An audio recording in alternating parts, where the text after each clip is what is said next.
Hi, welcome to JWR Academy. In this video, we are discussing the example 9 minus 9 divided by 9.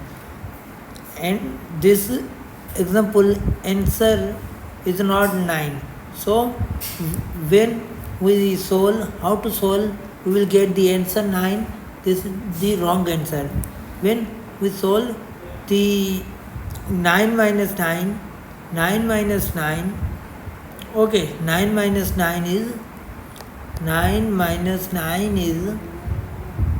0 and minus 9, okay, and divided by 9.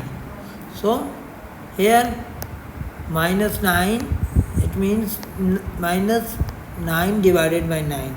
So when we simplify the 9, 1 the 9 and 1 and the 9. So here 1 divided by 1 and is equal to minus 1. Here minus sign, this and minus 1 is the right answer. So 9 is not answer this question. If you see this 9 minus 9 divided 9, so answer is 9.